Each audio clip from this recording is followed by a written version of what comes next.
Piense y hágase rico de Napoleon Hill. A ver, este es uno de esos libros que todo el mundo conoce. Para muchos es la Biblia del éxito, una guía para emprendedores, pero para otros es básicamente una de las estafas más elegantes del siglo XX. Así que en los próximos minutos vamos a desmenuzar este libro, que promete tanto, y también vamos a meternos en la turbia historia de su autor. Y bueno, arranquemos con su frase más famosa, el corazón de toda su filosofía. La idea de que nuestros pensamientos pueden, literalmente, crear nuestra realidad. Es una idea que ha movido a millones de personas. Pero, ¿es de verdad tan sencillo? Para entender bien todo el panorama, este será nuestro mapa. Primero, cómo un libro se convierte en leyenda. Después, la polémica figura de su autor. Luego nos meteremos de lleno en el famoso secreto. Veremos la fórmula paso a paso y al final la pregunta clave. ¿Todo esto tiene sentido en el mundo de hoy? Ok, primero lo primero. Hay que entender la dimensión de esta obra, porque no estamos hablando de un libro más, sino de un verdadero movimiento cultural. Pensemos en el contexto. El libro sale en 1937, en medio de la Gran Depresión. El mundo estaba de rodillas. La gente no solo necesitaba dinero, necesitaba desesperadamente un poco de esperanza. Y justo ahí, en ese momento de oscuridad casi total, aparece este libro.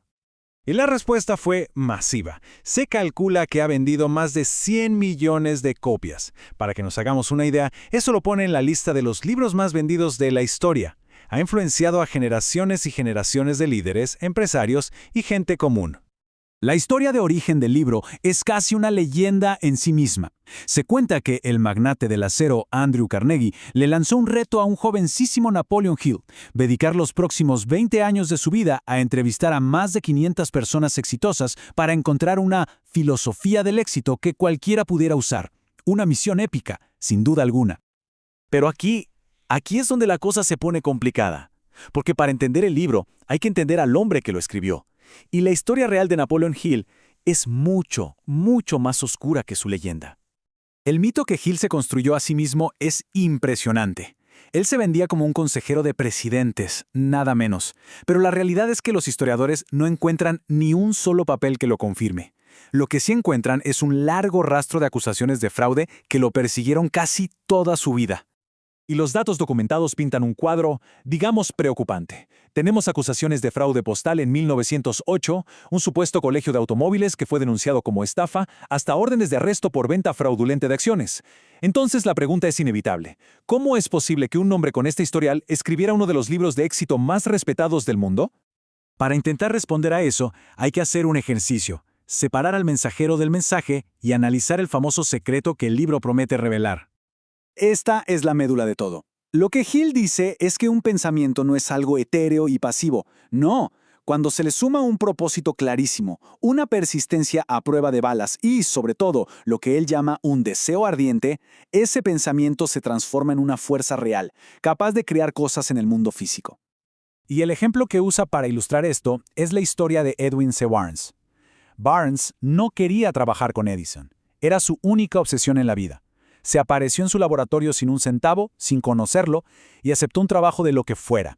Y así estuvo 5 años, siempre con su meta en la cabeza. ¿Y qué pasó? Que cuando apareció un invento que nadie podía vender, él levantó la mano, lo logró y se convirtió en socio de Edison. Una locura.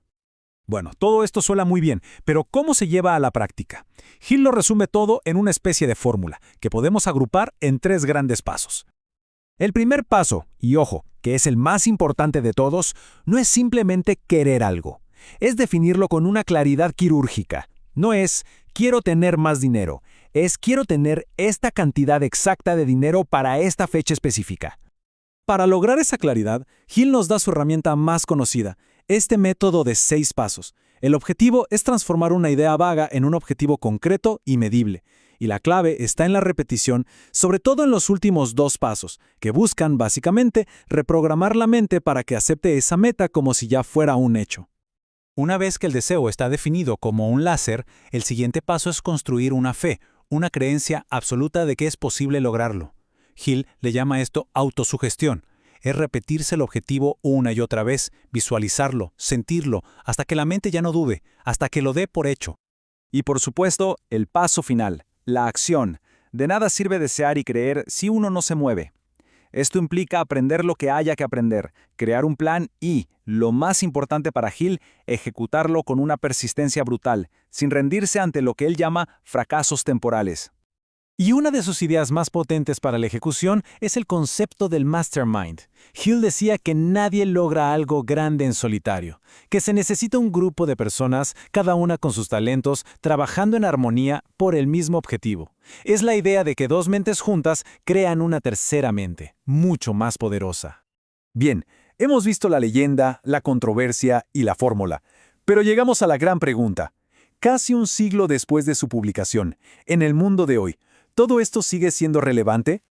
Y hay que decirlo, las críticas no son pocas. Mucha gente lo tacha de paja mental, de pensamiento mágico sin base, algunos conceptos suenan súper anticuados hoy en día. Y claro, el pasado del autor hace que muchos digan, ¿cómo voy a tomar consejos de éxito de un presunto estafador? Además, seamos honestos, no es una guía para hacerse rico de la noche a la mañana. Requiere una disciplina de hierro. Pero, a pesar de todo eso, el impacto del libro es innegable. Este testimonio de un lector actual es solo uno entre miles.